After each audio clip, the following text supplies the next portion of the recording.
Senhor está sempre ao nosso redor, cuidando de nós. E para nós é uma alegria muito grande nessa noite receber uma família muito querida. Queria convidar o pastor Marcos Galdar a vir aqui à frente. O pastor Marcos é um amigo querido. Nós já nos conhecemos há muito tempo, não vou dizer há quantos anos, porque ele está do mesmo jeito que eu o conheci há alguns anos atrás. Eu ainda era seminarista. Eu e Cláudia conhecemos essa família querida quando estudamos juntos com as irmãs do pastor Marcos, né? A Márcia, a Meire e a Margarete, tá certo? Faz alguns anos, mas eu ainda lembro. E nesse período nós tivemos a oportunidade de conhecer essa família muito querida, o seu papai, o pastor Azair Corrêa, que até hoje é pastor lá em Itaguaí, né? Nós estávamos conversando. E o pastor Marcos é um homem de Deus, é um amigo querido, é pastor da primeira igreja batista em Madureira, no Rio de Janeiro. E nós nos conhecemos há muito tempo, mas recentemente nós tivemos a oportunidade e o privilégio de sentar para conversar, talvez pela primeira vez, né? A gente sempre passa em convenção, brinca, mas estamos estudando juntos, fazendo um curso ali no Paraná, e nós tivemos o privilégio de estar juntos, conversando, e por algumas razões, né, que acabam acontecendo, a família do pastor Marcos acabou criando uma proximidade com a família da Igreja Batista da Graça. E ele vai explicar depois o porquê. E eu quero aproveitar e pedir para que você depois apresente Soraya, a sua família. E eu quero dizer para você que é uma grande alegria recebê-lo aqui nessa noite. Nós o convidamos para estar conosco, abrindo o mês das famílias. Ele é um homem de família, que investe na sua família. A sua igreja é uma igreja que tem um foco muito grande em família. Ele está há 18 anos como pastor da primeira igreja batista em Madureira. Um amigo de Deus, um homem de Deus, amigo de Deus e um grande amigo. Eu tenho a certeza de que Deus vai usá-lo nessa noite para falar o nosso coração, como já tem feito. Como eu disse a você, essa é a sua igreja, fique muito à vontade. Para nós e para mim particularmente, para a minha família, é uma grande alegria receber você, Soraya, e a sua família para nos abençoar nessa noite. Tá bom, querida? Deus te abençoe, seja bem-vindo.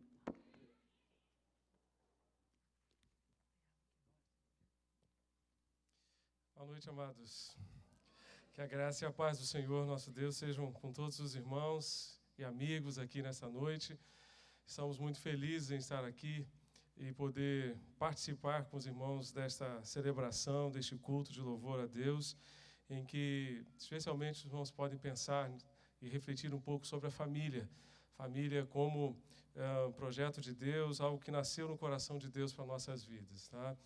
Eu sou muito feliz de estar aqui e conhecer os irmãos, e sempre que a gente tem a oportunidade de estar numa outra igreja, é uma alegria muito grande, porque a gente tem a oportunidade de conhecer gente nova, irmãos, porque na verdade nós somos todos uma só família, né? Uma só família como servos de Deus, como povo de Deus, família de Deus, nascidos de novo pelo mesmo Pai, e nós louvamos a Deus por isso. Somos irmãos em Cristo Jesus, e quando nós conhecemos uma nova igreja, o Senhor nos concede a alegria de conhecer novos irmãos e podermos estreitar esses laços de amor que tanto nos abençoam.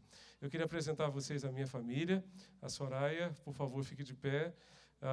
O Marcos Felipe e o Paulo Vitor estão lá em cima, junto com a Alexandra, né, que está fazendo parte da nossa família também, né, que é da família de vocês aqui também, junto com a Adeir Valéria, namorada do Marcos Felipe, nosso filho mais velho. Ele tem, de vez em quando, congregado com vocês aqui, né, que vem visitar a namorada, né, Marcelo? Então, por favor, ajude a gente aqui a disciplinar, puxar a orelha, fique à vontade, tá bom? Pode usar o cajado à vontade, não tem problema. Tá bom? É uma alegria muito grande a gente estar aqui junto com vocês. Abram suas Bíblias em Gênesis, capítulo 2 e no capítulo 3 também. Deixa a sua Bíblia aberta aí. Nosso tema hoje, família aos olhos de Deus. Como é que Deus vê a família? Como é que Deus enxerga a família? Eu queria compartilhar com os irmãos, então, uma reflexão nesses 2 capítulos. Não vamos ler o texto todo agora, mas vamos recorrer a ele em alguns momentos da nossa reflexão. Então, ele será, de fato, o texto básico da nossa mensagem, da nossa reflexão nessa noite. Eu peço que você compartilhe a sua Bíblia com quem estiver perto de você. Veja se ao seu lado alguém sem Bíblia, ofereça a sua a algum visitante. Então, compartilhe a sua Bíblia para que todos possam acompanhar a leitura da Palavra de Deus. Meus queridos, Gênesis 2 e 3 nos mostram exatamente como tudo começou. E, olhando para esse texto, nós podemos descobrir ou redescobrir algumas ideias que estavam no coração de Deus quando Ele formou a família. E eu creio que a família, aos olhos de Deus, é um projeto idealizado lá no seu coração para abençoar a cada um de nós. Você crê nisso? Diga amém, meu irmão.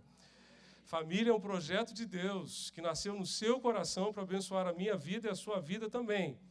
Tá? E eu gostaria de compartilhar com os irmãos alguns elementos desse projeto. Como é que esse projeto funciona no dia a dia? Tá? E, primeiramente, gostaria de dizer que família é um projeto de Deus para nos ensinar o valor da sua palavra, da palavra de Deus para as nossas vidas.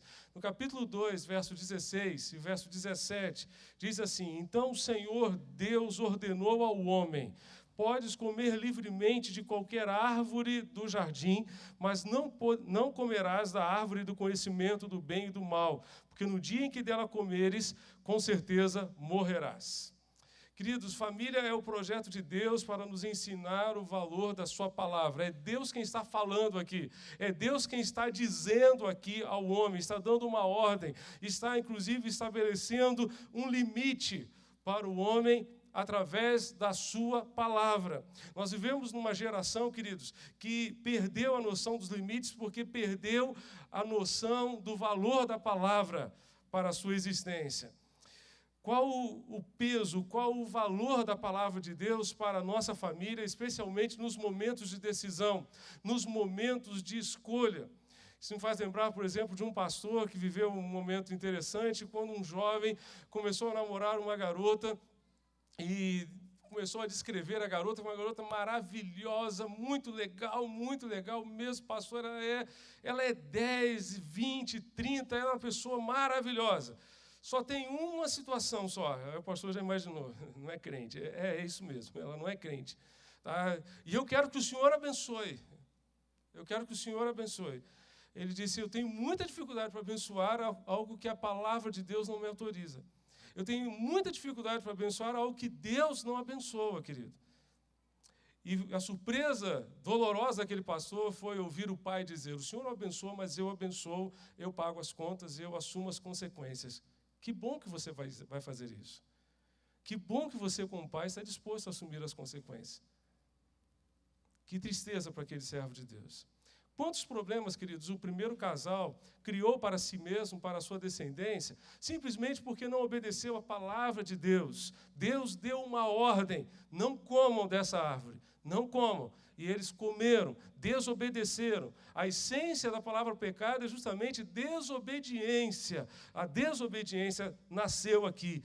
Desde o Éden, Satanás tem procurado, queridos, entrar na história da humanidade para relativizar a palavra de Deus, para lançar dúvidas acerca da sua palavra, dúvidas acerca da sua utilidade, dúvidas acerca das suas consequências. Nós vamos encontrar no capítulo 3 a serpente entrando em cena, conversando com Eva, procurando lançar dúvidas sobre a palavra de Deus, sobre a sua utilidade, sobre as suas consequências. Não é bem assim. Mas Deus disse que se nós comermos nós vamos morrer. Não é bem assim, não é bem isso que vai acontecer. E tem muita gente pensando dessa mesma forma em relação à palavra de Deus. Muitas pessoas hoje utilizando as suas desculpas, muitas vezes esfarrapadas, para tentar justificar o seu pecado. Pecado, via de regra, é injustificável. Ele pode ser explicável, pode ser explicado, mas justificado vai ser difícil.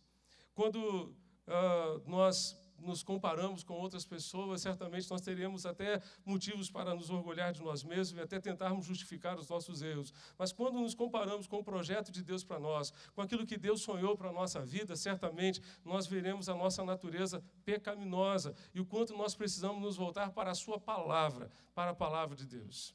Querido, você sabe qual é o texto mais citado no mundo? Você sabe qual é o texto bíblico mais citado no mundo? Pode me dar uma dica? João 3,16? João 3,16? Não é João 3,16. É Deuteronômio 6, de 4 a 9. Pode abrir a sua Bíblia lá? Deuteronômio 6, de 4 a 9. Todas as manhãs e todas as noites, esse texto é lido em alta voz nos lares dos judeus ortodoxos em todo o mundo. Em todo o mundo.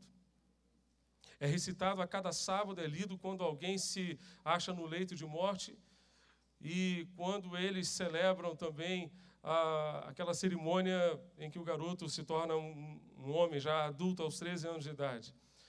Verso 4 nos diz: ouve Israel, o Senhor nosso Deus é o único Senhor. Amarás o Senhor teu Deus de todo o teu coração, com toda a tua alma, com todas as tuas forças. E estas palavras que hoje te ordeno estarão no teu coração, e as ensinarás a teus filhos, e delas falarás sentado em casa, andando pelo caminho, ao deitar-te e ao levantar-te. Também as amarrarás como sinal na mão e como faixa na testa, e as escreverás nos batentes da casa e nas tuas portas.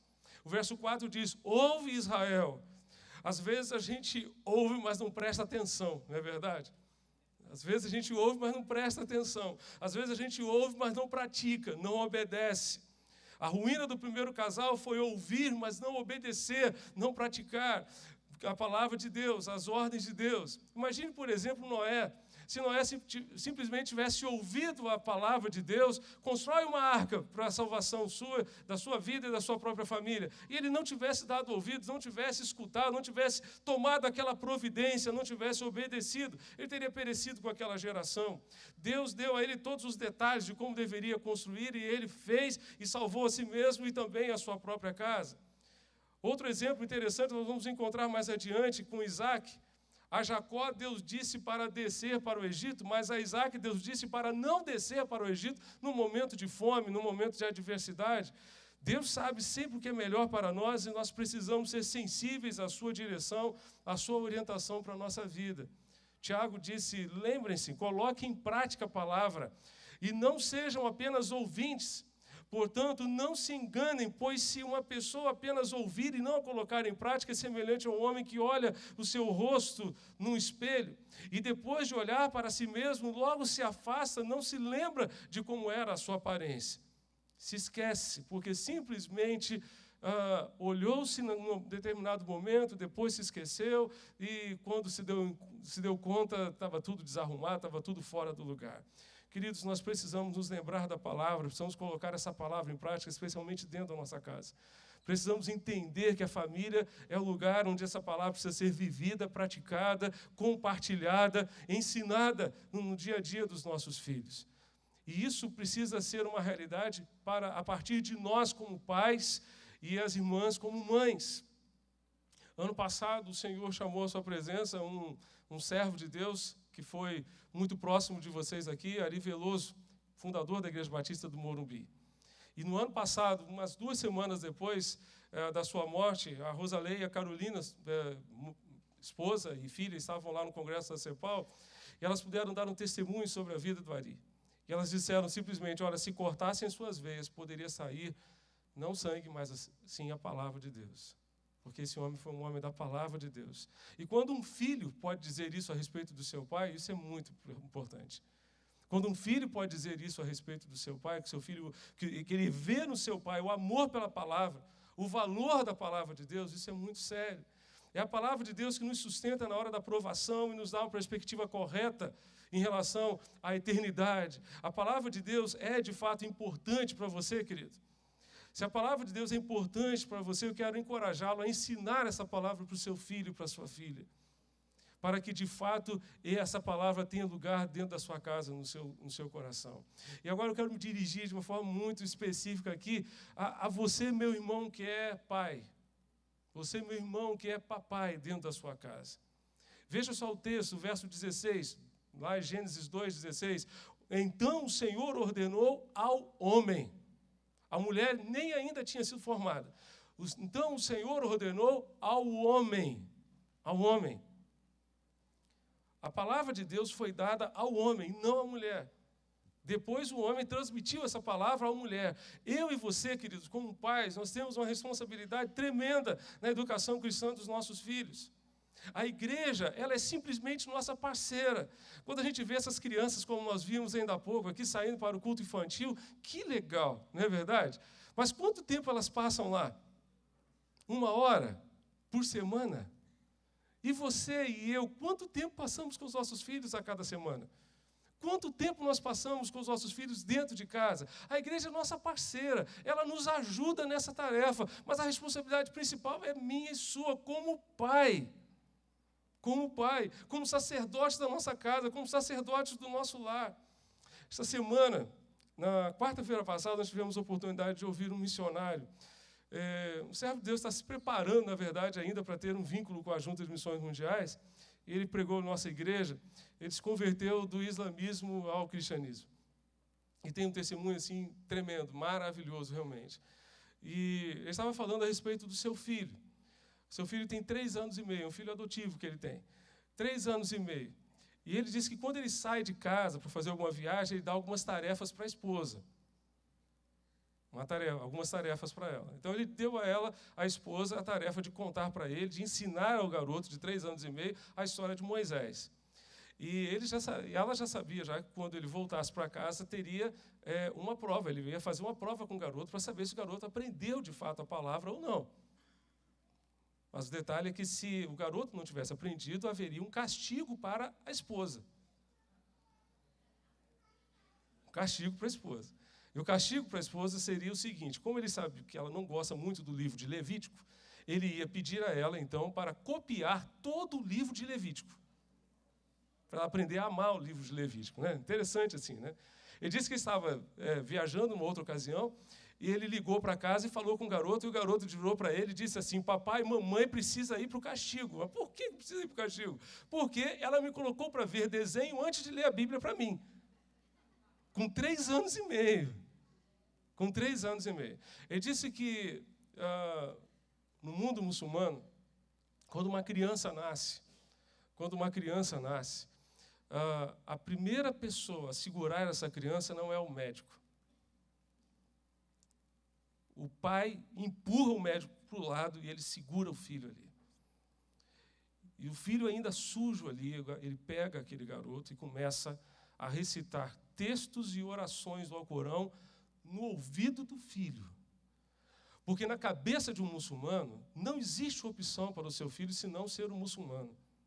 E a pergunta que ele fez lá para a gente foi a seguinte: por que filho de muçulmano é muçulmano e filho de crente nem sempre? Pode ser ou não. E ele teve uma experiência muito interessante agora, recentemente, porque o irmão dele, né, a esposa desse irmão ganhou neném recentemente. E o irmão, por uma situação muito adversa, não pôde comparecer ao parto na hora em que a sua esposa ganhou o seu filhinho. E pediu a ele que, como irmão, fosse representá-lo lá. E ele fez exatamente como acontece na realidade muçulmana, só que ele pegou o sobrinho, né, ali das mãos do médico, ali, e ele começou a orar e recitar a palavra de Deus para ele. E recitar a palavra do Senhor. Esse moço, meus irmãos, deve ter em torno de uns 4 anos de convertido. Ele já está terminando de ler a Bíblia pela 20ª vez. Ele come a palavra de Deus. Come a palavra do Senhor. E como nossas famílias seriam diferentes se nós fizéssemos a mesma coisa. Abra sua Bíblia em Gênesis 18, verso 19. Gênesis 18, verso 19. Diz o texto. Deus está falando aqui a respeito de Abraão. Ele vai dizer o seguinte: pois eu o escolhi para que ordene aos seus filhos e aos seus descendentes, para que se conservem no caminho do Senhor, fazendo o que é justo e direito, para que o Senhor faça vir a Abraão o que lhe prometeu. Eu o escolhi para que ordene aos seus filhos e aos seus descendentes, que se conservem no caminho do Senhor. Essa aqui é a palavra de Deus para mim e para você, pai. Para mim e para você, como servos de Deus. Nós precisamos compartilhar essa palavra no dia a dia da nossa vida. Nós começamos a fazer essa experiência lá em casa, levando o Paulo Vitor, nosso filho mais novo, para a escola todos os dias. A gente gasta em torno aí de 15 a 30 minutos, dependendo do engarrafamento, né, para chegar na escola dele. E começamos a perceber que estávamos perdendo muito tempo nesse deslocamento. E nós começamos, então, a estudar a palavra de Deus. Primeiro fizemos uma série sobre o fruto do Espírito. Cada dia nós conversávamos sobre um fruto do Espírito. Depois façamos pelas bem-aventuranças, falando também cada dia, conversando sobre uma das bem-aventuranças. Isso no trajeto. Depois ele orava enquanto eu estava dirigindo, e a gente ia caminhando, lendo a palavra, estudando a palavra de Deus. Hoje ele lê a Bíblia, ele pega, né, normalmente o celular, ele vai lendo a Bíblia ali, depois a gente pergunta algumas coisas, conversa algumas coisas. Recentemente ele leu 1 Coríntios 11, e eu perguntei, e aí, como é que foi o texto? Entendeu alguma coisa? Nada, pai, não entendi nada. Falei, tá bom, mas lê para mim pelo menos os últimos versos. E ele começou a ler, todo atleta em tudo se domina e tal, todos correm no estádio, mas um só ganha o prêmio. Vamos conversar então sobre isso. E ali o entendimento dele foi clareando, foi se abrindo para entender a palavra de Deus. Meus queridos, nós precisamos fazer isso. A família é o projeto de Deus para transmitir a sua palavra às próximas gerações. Se nós não fizermos isso, quem vai fazer? Quem vai fazer? Hoje, Deus deu a oportunidade de assistir o culto lá no Morumbi. O pastor Lisane estava falando sobre o exemplo de Deus como pai provedor, pai protetor e pai instrutor. Nós protegemos a nossa família, instruindo a nossa família com a palavra de Deus. Nós protegemos a nossa família quando transmitimos a ela os limites da palavra do Senhor. Esses limites existem para nos proteger, existem para nos guardar. Não para nos limitar, mas sim para nos guardar em todas as situações. O nosso papel é instruir o nosso filho. Ser provedor é mais fácil do que ser protetor, especialmente na questão espiritual. Hoje, quando a nossa família enfrenta uma série de setas malignas de tudo quanto é lado, nós precisamos proteger a nossa família com a palavra do Senhor, com a palavra de Deus. Abra sua Bíblia no Salmo 78, queridos. Salmo 78, verso 3. Lembre desse texto a cada dia. Ele é importantíssimo para mim e para você, como pais. Salmo 78, verso 3, nos diz: o que ouvimos e aprendemos, o que nossos pais nos contaram, não os esconderemos dos nossos filhos, contaremos à próxima geração os louváveis feitos do Senhor, o seu poder e as maravilhas que fez. Ele decretou estatutos para Jacó e em Israel estabeleceu a lei e ordenou aos nossos antepassados que a ensinassem aos seus filhos, de modo que a geração seguinte a conhecesse e também os filhos que ainda nasceriam e eles, por sua vez, contassem aos seus próprios filhos. Então eles porão a confiança em Deus, não esquecerão os seus feitos e obedecerão os seus mandamentos. Eles não serão como os seus antepassados, obstinados e rebeldes, povo de coração desleal para com Deus, gente de espírito infiel. Queridos, se nós passarmos essa palavra de geração em geração, permita Deus que as próximas gerações sejam melhores do que a nossa. Nós temos orado a Deus, Senhor, levanta uma geração melhor do que a nossa. Faz com que a geração dos nossos filhos seja uma geração mais comprometida contigo do que a nossa. Seja uma geração que te ame mais do que nós temos te amado. Seja uma geração mais envolvida contigo do que nós temos envolvido, Senhor. Por favor, faz isso. Faz isso. Mas se nós não transmitirmos essa palavra aos nossos filhos, dificilmente eles serão ou vivenciarão uma geração melhor do que a nossa. Então, família, querido, é um projeto de Deus. É um projeto de Deus para aprendermos o valor da sua bendita palavra. Mas família também é um projeto de Deus para nos ensinar o valor do relacionamento com Deus. Se você for no capítulo 3, você vai encontrar Adão e Eva naquele momento inicial da história da humanidade, o primeiro casal tendo um relacionamento próximo com Deus. Havia uma proximidade, havia uma intimidade tremenda com Deus, que infelizmente foi quebrada por conta do pecado. Da mesma forma, o pecado afeta o nosso relacionamento com Deus e, consequentemente, o nosso relacionamento familiar.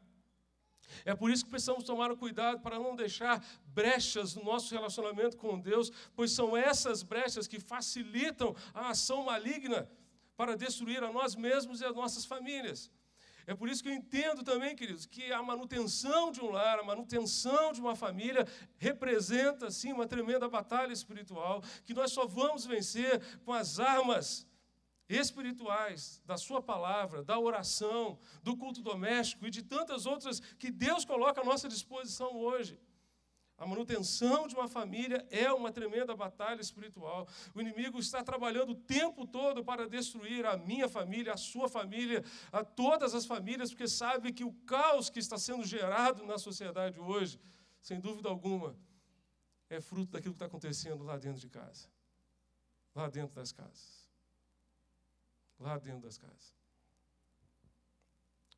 Dando uma volta aqui por São Paulo ontem, conheço muito São Paulo de passagem, né?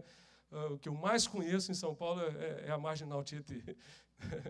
Portanto, passar aqui para ir para o Paraná, onde mora uma irmã, morava minha outra irmã também, e passávamos muito por aqui, mas dar voltas aqui em São Paulo foram pouquíssimas. Mas ontem à noite nós passamos por uma região em que havia uma das Cracolândias de São Paulo. Mas isso não é privilégio de vocês, é privilégio nosso lá no Rio também. No bairro onde nós estamos, temos 2 Cracolândias. Só no bairro onde está a nossa igreja. Só no bairro onde está a nossa igreja. E isso como dói o nosso coração. E quando a gente vai ver a história de cada um, quando vamos ver o que é que está por trás de cada um, por trás do crack, existe uma série de problemas que aconteceram dentro de casa. A palavra de Deus nos diz que o diabo, nosso adversário, anda ao nosso derredor, bramando como leão, procurando a quem possa tragar. Procurando brechas, procurando oportunidades. Precisamos fechar essas brechas para que a nossa casa seja realmente guardada e protegida. Por onde surgem essas brechas, queridos? Surgem pela falta de prioridades afinadas com o propósito de Deus. A família muitas vezes tem tempo para um monte de coisas, mas não tem tempo para Deus, não tem tempo para o culto doméstico, não tem tempo para ler a Bíblia, não tem tempo para orar. Falta de um relacionamento sincero e transparente com Deus. Muitas famílias se contentam em ser religiosas, se contentam em ser cumpridoras de rituais religiosos, mas não deixam Deus tratar o coração, não deixam Deus tratar lá dentro do coração. Tratar a realidade de vida dentro de casa. Quando nos contentamos com uma religiosidade externa, não deixamos Deus tratar os nossos corações, aí surge a hipocrisia, e dessa forma poderemos ser uma coisa dentro da igreja e outra coisa dentro de casa. Ano passado eu ouvi a Rosalei falar mais uma coisa sobre o Ari Veloso. Ela disse que o Ari vivia a vida com Deus entre domingos, entre conferências, no dia a dia, quando todos estão nos observando e também quando estamos sós. Quando estamos sozinhos, lá no ambiente da nossa casa, no ambiente do nosso lar. O evangelho, queridos, não é tipo uma roupa que a gente pega, né, e coloca para vir à igreja, mas depois chega em casa e coloca no cabide. É algo para ser vivido dentro de casa, é para ser vivido na realidade da segunda-feira, da terça-feira. O Senhor quer ver as nossas atitudes dentro de casa, as nossas ações e as nossas reações. E via de regra, o que destrói uma família não são grandes coisas, são pequenas coisas que vão sendo somadas umas às outras e vão destruindo, vão minando os relacionamentos, vão minando a paz, vão minando a comunhão com Deus. A família prioriza o relacionamento com Deus quando cultiva um ambiente propício a seu crescimento cristão. Quando os seus membros se reúnem ao redor da sua palavra e procuram a orientação para as decisões que precisam tomar no dia a dia. Quando conduz os membros da sua família à fé plena em Deus, à fé plena no Senhor. Você ora pela salvação do seu filho? Você ora pela conversão do seu filho? Meu filho já é batizado, meu filho já está na igreja, mas continue orando, querido. Continue orando até você ter plena convicção disso, de que ele é um discípulo de Jesus mesmo, que ele está realmente comprometido com o Senhor. Família, em terceiro lugar, queridos, é um projeto de Deus para nos ensinar o valor da confissão. O valor da confissão. Você se lembra da história? Você se lembra da história? Desde o Éden, o ser humano tem dificuldade de admitir os seus erros. Capítulo 3, verso 12, nos diz que quando Deus confrontou o homem, ele respondeu: foi a mulher que me deste. Depois que eles comeram do fruto, da árvore do conhecimento do bem e do mal, seus olhos se abriram, eles perceberam a lambança que eles tinham feito, tudo aquilo de errado que haviam feito e tal, procuraram se esconder de Deus, porque o pecado justamente nos afasta do Senhor. E então Deus foi ao encontro deles, os confrontou na sua realidade, e Adão disse: foi a mulher que me deste por companheira, que me deu do fruto da árvore, e eu comi.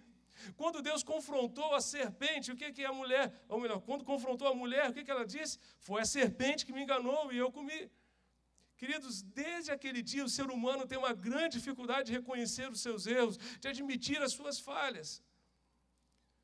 Como isso faz falta a manutenção da família. Como isso faz falta.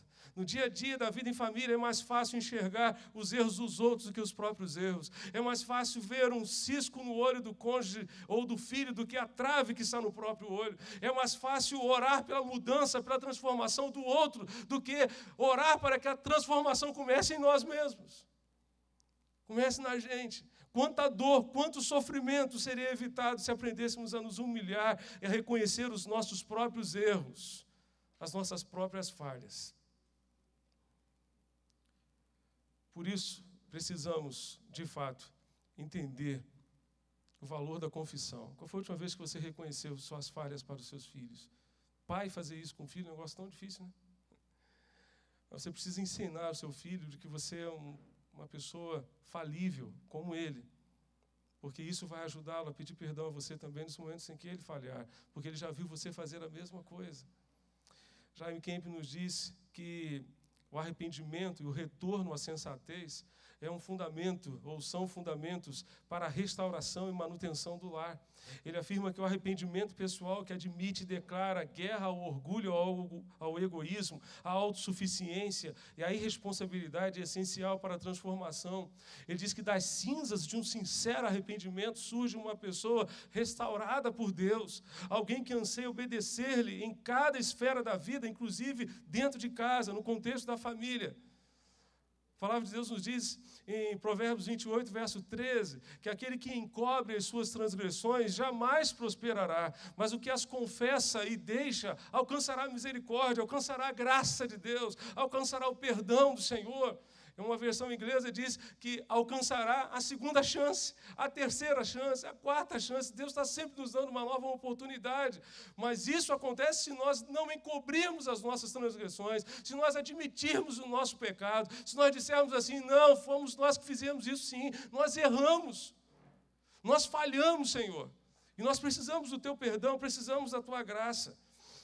Veja, querido, onde você está falhando. Pense naquilo que você pode fazer para tornar a sua família melhor. Confesse o que precisa ser confessado, pois isso vai abrir caminho para a restauração da sua casa, abrir caminho para a restauração do seu lar. Entenda que Deus quer começar esse processo de transformação, de restauração da sua casa, do seu lar, a partir de você. A partir de você. A partir da sua confissão. A partir do reconhecimento das suas falhas, dos seus erros. Família também, queridos, é um projeto de Deus para nos ensinar um outro valor, o valor da aliança. Vá comigo ao verso 24 do capítulo 2. É um texto bem conhecido. Capítulo 2, verso 24 de Gênesis. Voltemos ao texto inicial. Diz o texto aqui que por essa razão o homem deixará pai e mãe e se unirá à sua mulher. Eles se tornarão uma só carne. Eu vou ler o texto mais uma vez, tá? Por essa razão o homem deixará pai e mãe e se unirá à sua mulher. Eles se tornarão uma só carne. Nós precisamos rever o nosso conceito de casamento para os nossos dias. Dias esses que são maus, são muito maus. O pecado sempre procurou levar o ser humano a distorcer os planos, a obra, o projeto de Deus para a criação e para a família. Esse texto, simples verso aqui, nos ensina várias questões importantes sobre a vida em família. Por exemplo, vai dizer que é o homem quem deixa pai e mãe e se une a quem? A sua mulher, não é um outro homem. Não é a mulher que vai deixar a casa do seu pai e sua mãe para se unir a uma outra mulher. Ele vai deixar a casa do pai e da mãe para se unir a uma pessoa do sexo oposto. O texto nos diz ainda que a união entre o homem e a mulher deve acontecer quando ele deixa a casa do pai e da mãe. Por isso, deixará o homem a seu pai e sua mãe e se unirá à sua mulher. Ele só se une à mulher depois que deixa a casa do pai. O que hoje a gente encontra é as pessoas se unindo antes de deixar a casa do pai e por isso estão queimando etapas. E estão entrando no relacionamento imaturas, despreparadas, porque queimaram etapas. Queimaram etapas. Qualquer união fora do casamento, a palavra de Deus nos diz que é pecado. Esse texto também nos ensina que a união conjugal é de natureza permanente. Por isso deixará o homem pai e mãe e se unirá à sua mulher. Esse verbo unir aqui tem a ideia de cimentar. É um cimento. Cimento, você pode fazer uma massa para construir, levantar uma parede, você pode fazer uma massa de areia, de água, pedra e tal, mas se não colocar o cimento, não vai ter liga. Não vai ter liga. O cimento é a cola, é aquilo que une os tijolos, o ferro, a pedra. Esse verbo nos dá a ideia da natureza permanente do casamento. Esse é o propósito original de Deus para o casamento. Nós vivemos um tempo de banalização do compromisso matrimonial, dos votos matrimoniais. A visão que, infelizmente, se espalhou na sociedade é que o casamento é um mero contrato que pode ser desfeito a qualquer momento, juridicamente. E, do ponto de vista jurídico, está cada vez mais fácil desfazer esse contrato, anular esse contrato. Casamento, biblicamente falando, é uma aliança que fazemos diante de Deus e das testemunhas. Uma aliança de amor com a pessoa amada, não é um simples contrato. Quando uma pessoa acha que o seu casamento é um simples contrato, queridos, esse contrato pode ser desfeito dependendo das circunstâncias e dependendo do desempenho do outro. Porque, via de regra, é sempre o outro que está errado. Mais uma vez, o Jaime Kemp vai nos dizer que se como família quisermos impactar a nossa geração e nossos filhos, a próxima, devemos firmar nossos propósitos para esse tipo de compromisso vitalício. Vitalício. Perguntaram a Jesus: Senhor, mas Moisés deu permissão, Moisés autorizou a carta de divórcio. Pois é, mas Moisés fez isso, queridos, não se esqueçam, por causa da dureza do coração. Por causa da dureza do coração. Essa dureza de coração tem criado padrões distorcidos para o casamento. Essa dureza de coração impede o exercício do perdão, impede a restauração. É a dureza que resiste à obra de Deus. Uma aliança é estabelecida para toda a vida. E se você entende que o seu casamento é uma aliança, você deve lutar pelo seu casamento, como nós vimos logo no início do culto aqui. Você deve lutar pela sua casa, deve lutar pela sua família, deve dobrar os seus joelhos e dizer: Pai, salva a minha casa, salva o meu lar, salva o meu casamento. Certamente, se você entende que o seu casamento é uma aliança, você não vai se dobrar diante das futilidades deste mundo e mesmo diante de situações sérias e graves, que dará a você a oportunidade, talvez até mesmo, de anular o seu casamento. Você vai dar, na verdade, uma oportunidade à graça de Deus para agir, para curar, para restaurar a sua vida e a sua família. Queridos, a família é feita de relacionamentos e porque ela tem um valor inestimável e eterno, precisamos valorizá-la e alimentar esses relacionamentos no dia a dia da nossa vida. Dar valor à família, dar prioridade à família. Muitas pessoas hoje estão dizendo, não até que a morte nos separe, mas até que a dívida nos separe, ou até que a falta de tempo nos separe. Porque para muitas famílias hoje, as casas não passam de dormitórios. Muitos pais escutam apenas as vozes dos seus filhos quando conseguem escutar, mas dificilmente conseguem escutar seus corações. Você disse que seu cônjuge é o amor da sua vida, mas não conversa, não ouve, não conhece suas necessidades, não procura ser sensível aos seus problemas. Há muitas pessoas que sabem perfeitamente quanto ganham e como gastam cada centavo daquilo que ganham. E alguém já disse que tempo é dinheiro, mas eu gostaria de lembrar a você que tempo é muito mais do que dinheiro. O dinheiro perdido pode ser recuperado depois. O tempo, jamais. Jamais. Jamais. Nós nunca mais viveremos esse dia. Esse dia 5 de maio de 2013, nunca mais será visto por mim nem por você. Daqui a pouco ele vai acabar e nós não vamos voltar a ele jamais. Todas as vezes que encontro um casal com um bebê no colo, com um filho muito pequeno, eu sempre digo: aproveitem, por favor. Aproveitem, porque o meu mais velho já está com 21 anos. E o mais novo com 15. Aproveitem, porque a vida passa rapidamente e nós voamos. Por isso, invista no seu relacionamento familiar, invista tempo no seu relacionamento familiar. Para muitos, queridos, a família perdeu o seu valor. Para muitos, a família perdeu o seu valor. Certa vez eu vi a história de uma moça que estava noiva de um rapaz. Ela foi visitar a família do rapaz. E esse rapaz morava numa casa muito grande. E lá pelos cantos da casa, ela encontrou um tapete. Estava jogado assim, bem abandonado ali pelaquela casa. Um tapete todo empoeirado. E ela, então, simplesmente pegou aquele tapete, olhou, ela percebeu que era alguma coisa muito valiosa. Muito valiosa. E aquele tapete, mais tarde, foi vendido por uma boa soma de dinheiro. Porque ela tirou a poeira, descobriu o valor. Descobriu o valor. Se você jogar a poeira fora da sua família, sacudir a poeira, você vai descobrir o valor que a sua família tem. E o quanto, de fato, ela é importante para Deus e para você. Para você. Jim Collins escreveu um livro chamado Feitas para Durar. E ele fez uma análise de algumas companhias que conseguiram atravessar décadas e até mesmo 50, 60, 70 anos de existência. E ele percebeu que havia algo comum nessas companhias. Algo comum a todas elas. Durante esses anos todos de existência, mudaram os seus presidentes, elas mudaram de liderança, mudaram processos, mudaram um monte de coisa. Mas os seus valores não mudaram. O que deu sustentação a essas empresas foram os seus valores. O que dá sustentação a uma família são os seus valores. São os seus valores. Família é o projeto de Deus para nos ensinar aquilo que é valioso, aquilo que é importante, aquilo que realmente vale a pena.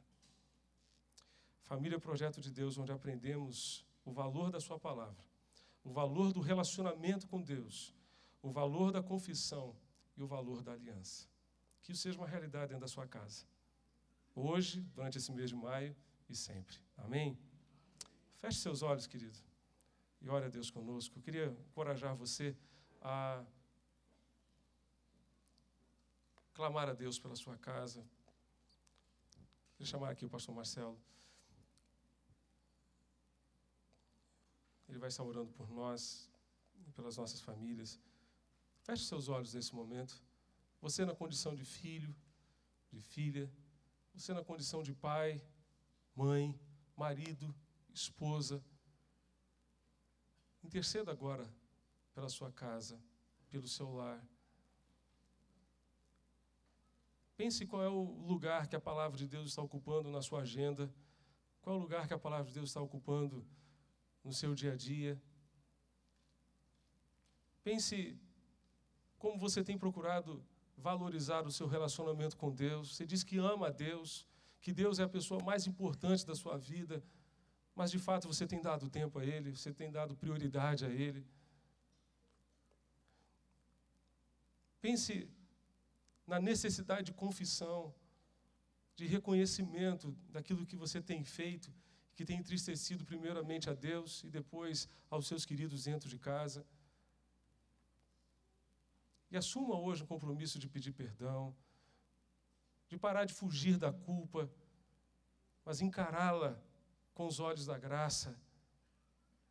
Graça que cura, que limpa o coração, que arranca as raízes de amargura. Graça que perdoa, que restaura o lar, que restaura a família.